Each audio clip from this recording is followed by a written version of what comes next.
For clicking on this video, here is what I know about you. You're probably preparing for an F1 visa interview, or you're just curious and maybe a little nervous about what to expect. Believe me, I found myself there too. That moment of you walking into the embassy, wondering if the officer is going to see you worthy of your dreams. Welcome to Biba's Avenue. My name is Biba and I help you level up your communication skills, your branding and confidence. If you're new here, I want to take a moment to welcome you to this channel and I am so glad you are here. And if you haven't already, make sure you hit that subscribe button, give this video a thumbs up and share it to a friend who may need this. Now, buckle up and let's dive right in. When I was preparing for my F1 visa interview, I was nervous. I googled everything.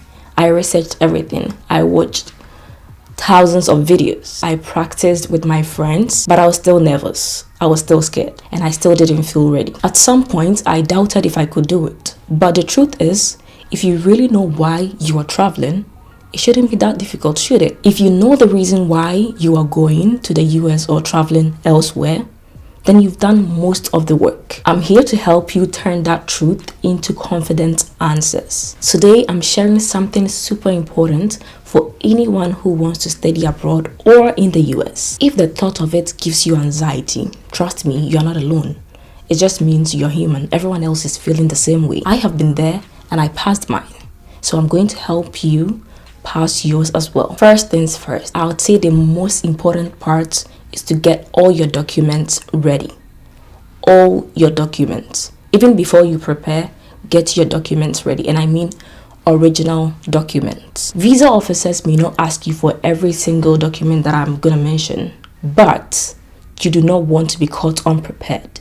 You don't want to be found without these documents because they are all essential. First, passports, I-20, admission letter, service receipts, bank statements, affidavit of support, academic transcripts, and you also want to include your appointment confirmation letter. Have all these documents in a clean and clear folder, neatly arranged. Confidence starts from preparation. Now, let's talk about what they are really looking for. The next thing to understand is they are not trying to trap you. The visa officers just want to know three things, and I'm going to tell you. One, they want to know you are a real student with a clear academic plan. Two, they want to know you can financially support yourself during your studies. Three is your plan to return to your home country after graduation. Every single question they ask is basically tied to one of these. Let's talk about the most common interview questions to expect. First, why this university? Now, first and foremost, before you answer this question,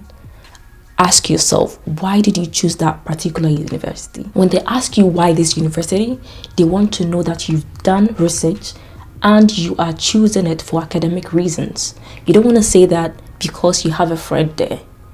It should be an academic reason, and the reason could be the overview of the program, what the program entails and what you expect to gain from it. It could also be a faculty member whose research aligns with what you want to go into or what you do already. You have to give tangible academic reasons. Now, if you don't know these, then you should do more research to know why you are choosing that specific school. With this being said, your reason could be that you chose the specific university because of the strong program or how strong their program is and the opportunity to work with some professors or faculty members. Then you mention their name and what they do, and then you want to say how it aligns with your goals. You do not want to mention a professor or a faculty member's name without telling why you want to work with them. You want to tell them about how working with them is going to benefit you and how it aligns with your goals. The next question is, who is sponsoring your education? And with this,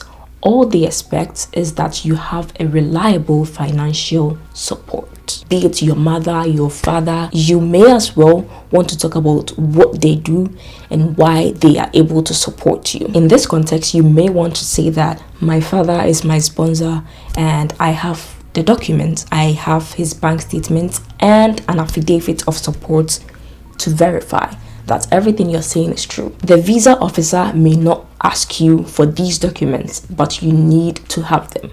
because they may as well ask for your documents. The third question you are likely to be asked is, what are your postgraduate plans? Which is basically what your plans are after graduation. And what they expect is that you plan to return home. Your response could be that I plan to return to my country. You mention your country, whatever your country is. I plan to return to my country and apply the skills in the field. Then you mention the field that you are going to study and want to apply these skills in. Mention all the specifics because they are very important. Let's assume there is a company that is hiring of a specific expertise. Now, this is the same expertise you're going to study for, or you're going to study.